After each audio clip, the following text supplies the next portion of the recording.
Master Sergeant Class, I'm Cadet Kennedy, and this is my paragraph 1 of MS200 on Operation Bobcat Lightning. I am a part of 1st Squad of 1st Platoon Charlie Company 1-5 Infantry. Our platoon's task is to disrupt enemy forces in AO Ronin, and our purpose is to deny enemy influence on the battalion main effort. So this is me, 1st Squad, 1st Platoon. It is split up of 3 teams, an Alpha, a Bravo, and a Gun team. Alpha team and Bravo team have 2 key weapon systems, an M249 and an M320. The weapons team has an M240, which is a platoon key weapon system. Alpha and Bravo team have the same task, which is attack to destroy Objective Phantom, and the purpose is to deny enemy influence on the battalion decisive operation. The Gun team is tasked with support 1st Squad with covering fire, and their purpose is to deny enemy influence on Alpha and Bravo team. Let me introduce you to our AO. This is our AO. We are in AO Ronin. This is where our platoon will be based. Our platoon is starting in this patrol base, demonstrated by this upside down triangle right here. This is AO No Slack to our west, and AO Amrock to our east.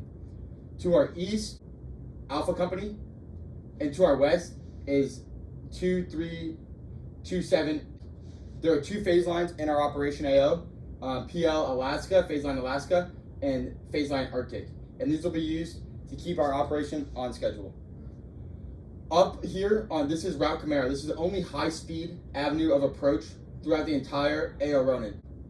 2nd Squad will be doing attacking to destroy on Objective Reaper, and 3rd Squad will be doing a demonstration to distract enemy forces on Objective Ghost. And 1st Squad, we are tasked with attacking and destroying Objective Phantom. In the surrounding area of AO Ronin, there are many other threats that will be coming from the enemy. It starts here at this airbase, where there's 1 platoon of enemy attack helicopters. This platoon of enemy attack helicopters will be triggered upon any battalion or higher enablers.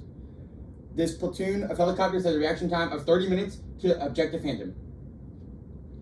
Also in the vicinity of the airbase down here is 1 battery of enemy field artillery.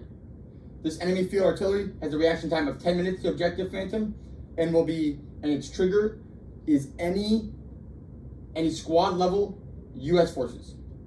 There's also indirect fire that can come from Objective Phantom, where there's a 4-member mortar firing team that will be firing an 82mm mortar. This mortar works on a daily firing period and fires from 0300 to 0800 and 1500 to 1900 daily.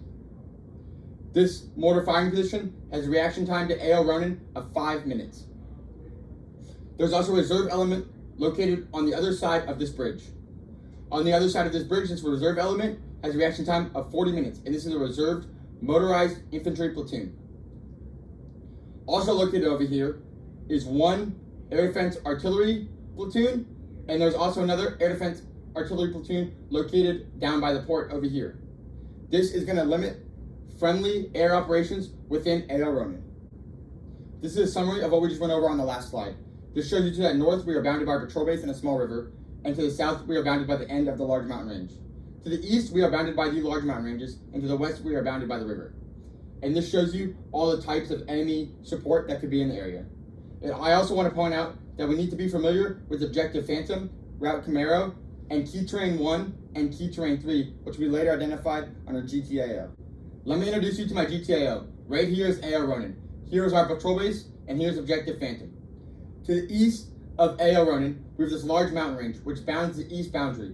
It is a natural object that would be very difficult to pass through.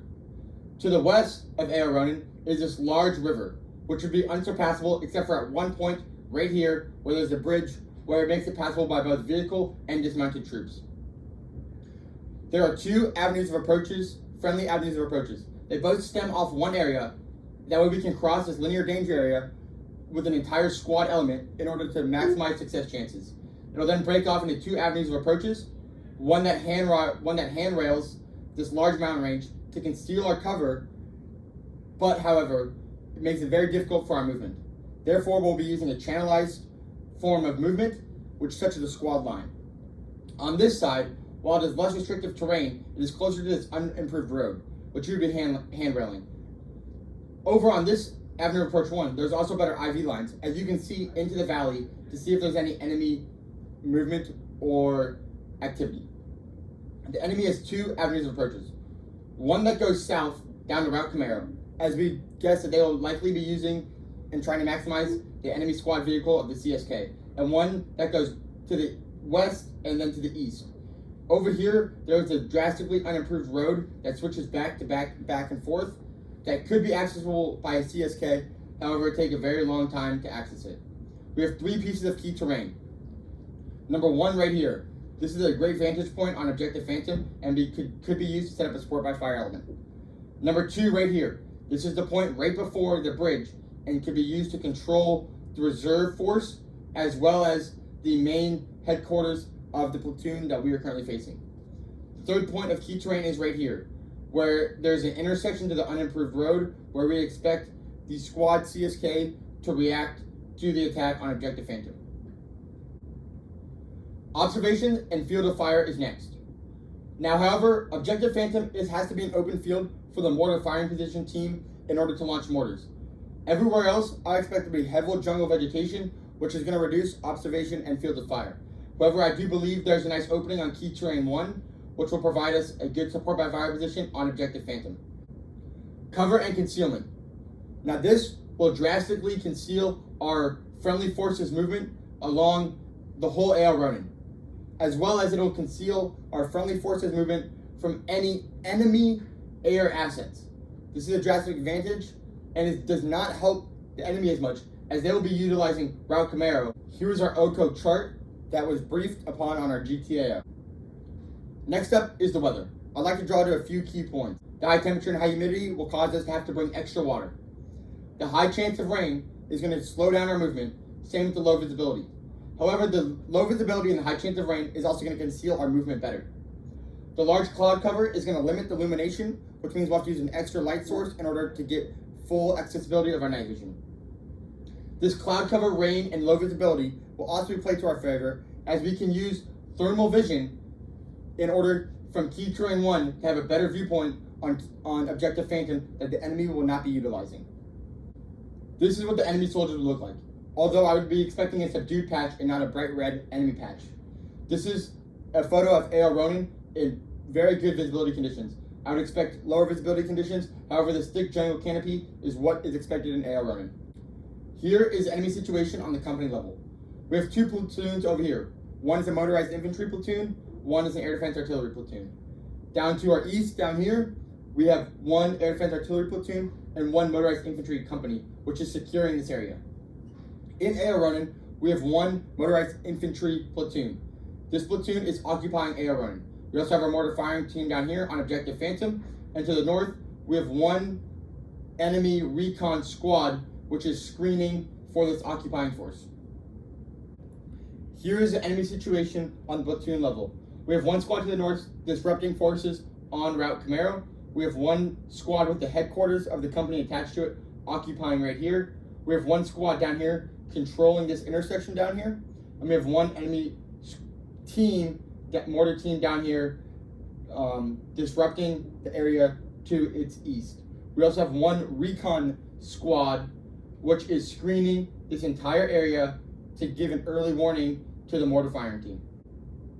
We expect that this enemy platoon is operating at 90% capacity, which should be around 36 personnel. This is the task order of the unit we expect to see on Objective Phantom. It is one mortar team, which is operating at 90% strength. However, we must expect 4 personnel. This weapon system has a range of 5,500 meters and the key weapon system in this team is one 82 millimeter mortar, which is a PP-87, which is similar to the American 81 millimeter M252 mortar. The high value targets are our squad leader, our 240 gun team, and our patrol base. This is our enemy squad analysis. We have 2 enemy squads in the AO. We have one to the north here, which is the enemy recon squad, which has 2 teams that consist of 2 main key weapon systems apiece, a light machine gun and an enemy sniper rifle. These have a maximum engagement distance of 1,000 meters. Down to the south, we have an enemy CSK-141, which has a 50 cal equivalent mounted on top. And to the east of that, we have one enemy mortar firing team on Objective Phantom, which has 4 personnel. And we expect this enemy mortar firing team to have a withdrawal route to the east, or to the west, towards the CSK, and then the CSK to take the enemy mortar firing team up to the north across the bridge to the north. Of the 6 warfighting functions, I think that 3 are strengths for the U.S. forces and 3 are weaknesses for the U.S. forces. The first thing I think is a strength is the intelligence.